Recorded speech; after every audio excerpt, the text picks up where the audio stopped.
Forget the cape, forget the castle, forget the handsome stranger who wants to take you to the opera. The real vampire was your grandfather. He died last winter. You buried him in the cold ground at the edge of the village, and 3 weeks later, something started visiting the house at night. Something that knew which door creaked, something that knew your name. When the villagers finally dug him up, his body had not rotted. His face was swollen and red. There was fresh blood at the corner of his mouth.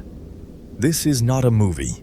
This actually happened, and it was written down by government officials who could not explain what they were looking at. Tonight, we strip away the Hollywood glamour and dig up the truth. Because the original vampire didn't come from a writer's imagination. He came from the dark, frozen soil of the Slavic countryside. And he wanted to come home. Modern pop culture turned the vampire into a smooth-talking aristocrat in a black cape. But his true origins are far darker, far older, and far more human. Long before the famous novel that gave us The Count, the people of the Balkans lived in genuine fear of what they called the living corpse. This was not a foreign monster invading from some distant land. It was a dead relative who simply refused to leave. Think about that for a moment. The thing they feared most was not a stranger. It was family.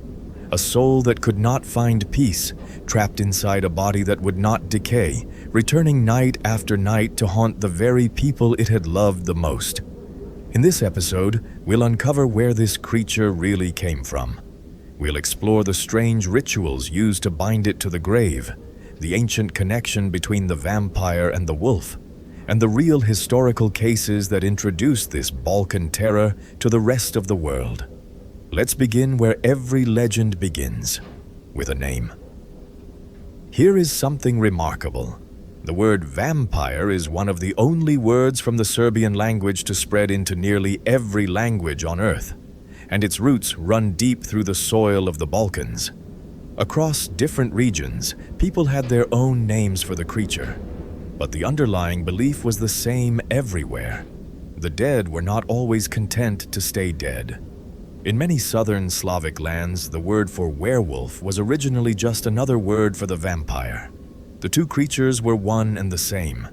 That word literally described someone wearing a wolf's pelt, built on the ancient idea that the vampire first appeared not as a man at all, but in the shape of a wolf. Hold on to that detail. The wolf is going to come back later, and it changes everything we think we know about this monster. So how does an ordinary person become one of these things? In the Slavic worldview, becoming a vampire was almost never a choice. It was a tragic fate, triggered by breaking sacred and unwritten laws. The obvious candidates were the wicked, sinners, robbers, and cruel people whose souls were simply rejected by the next world. They were turned away at the door of the afterlife and sent back. But here is the terrifying part. Even a good and gentle person could become a vampire, through nothing more than bad luck and a broken ritual. If a cat or a dog jumped over the body before burial, that could do it. If a bird flew over the corpse, that could do it. If a human shadow fell across the body in the wrong moment, that could do it too. Dying without a blessed candle in your hand, being buried with your fingernails too long, not being properly mourned by your family, any sudden, violent, or early death. Every one of these was considered a serious risk. The logic was simple and chilling. An unnatural death left the soul unsatisfied, and an unsatisfied soul stayed chained to its own body, restless, hungry, and waiting. Now, throw out every image you've ever seen in a film, because the real vampire looked nothing like a movie star. Witnesses described him as a swollen sack of skin, bloated and stretched, his face flushed a deep, angry red, filled, they said, with blood. Some accounts claimed he had no bones at all, just a heavy, sagging bag of a body. And because they believed the hair and the fingernails kept growing after death, when the villagers opened the grave, the corpse looked horribly alive, refreshed, even younger than the day it was buried. He came out in the dead of night, but he had to be back in his grave before the first rooster crowed at dawn. His victims?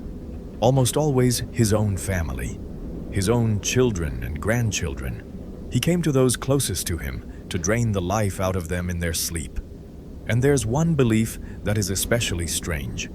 People said the vampire would return to visit his widow, his own wife, and that these visits could even produce children. These children were said to cast no shadow, and they were believed to have one extraordinary gift. They alone could see the vampires that everyone else was blind to, and they alone knew how to destroy them. Faced with a monster that rose from the family grave, the Slavic people built an entire arsenal to fight back. The most famous weapon was the wooden stake, and not just any wood. It had to be cut from the hawthorn tree. People believed the hawthorn held a supernatural power to repel all demons, and the vampire most of all. But here's a detail the movies always get wrong. Originally, the stake was not meant to kill the vampire. How could it? He was already dead. The stake was meant to pin him down, to nail him to the floor of his own grave so he could never wander out again. It wasn't a weapon, it was an anchor. For true and total destruction, there was only one certain method: fire, burning the body to ash. And this practice is incredibly old.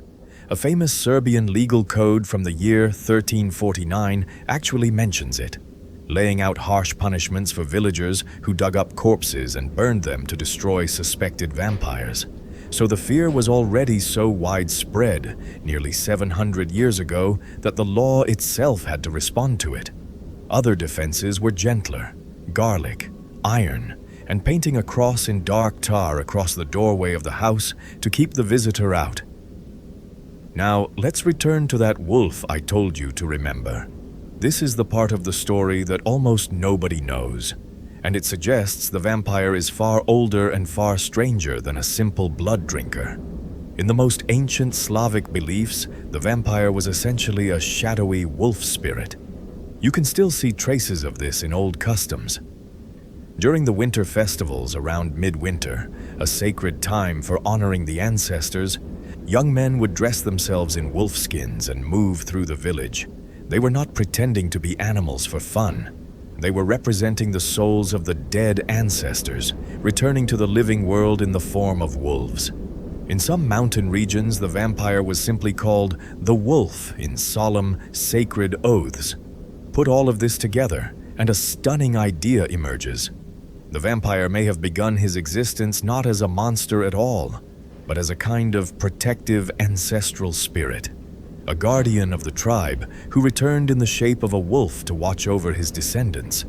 And then, over the centuries, as old beliefs faded and new ones took their place, this protector was slowly twisted in the popular imagination, transformed from a guardian of the family into a blood-sucking demon that preyed upon it. The shield became the sword. The protector became the predator. So, how did this village fear become a worldwide legend? It happened in the early 1700s, and it happened because of real, documented cases, recorded not by storytellers, but by official government investigators. The first case, in 1725, involved a man whose body was dug up weeks after his death. According to the report, the corpse had not decayed. It looked fresh, and there was fresh blood inside its mouth. The investigators wrote it all down, completely baffled. The second case, just 2 years later, involved a former soldier. He had claimed, while still alive, that he had been tormented by a vampire during his time abroad, and that he feared he would become one himself after he died. When villagers later began dying mysteriously, they remembered his words, and they went to dig him up. These reports didn't stay in the village. They traveled. They were debated in a major European scientific academy and splashed across newspapers all over the continent. Educated people argued about them. Scholars wrote essays. And the public was utterly gripped. This was the moment the vampire stepped out of the Balkan graveyard and onto the world stage. Every fictional vampire who came afterward, every count, every seductive immortal, every creature of the night, traces its bloodline directly back to these real, frightened villages. So let me leave you with a way to truly understand the original vampire. Picture a machine. In a normal, healthy death, the fuel, the soul, leaves the engine, the body, and moves on to where it's supposed to go. Clean, complete, finished. But sometimes the machine is dirty, clogged with sin or a violent end. Or sometimes someone flips the wrong switch, a cat leaps over the body, a shadow falls in the dark, and the engine keeps chugging away with no driver behind the wheel. Going nowhere, bumping endlessly into the very people it was once meant to protect. The hawthorn stake was never really a weapon. It was an anchor, a desperate attempt to pin that broken machine to the ground so it would finally stop hurting the family it kept coming home to. That is the real vampire. Not a villain in a cape, but a tragedy. A love that could not let go. A father, a husband, a grandfather who simply could not accept that his time was over. The next time you see a vampire on screen, remember where he really came from. Not from a novelist's pen, but from the frozen earth and the hawthorn-guarded graves of a people who feared, more than anything, that the ones they buried might find their way back home.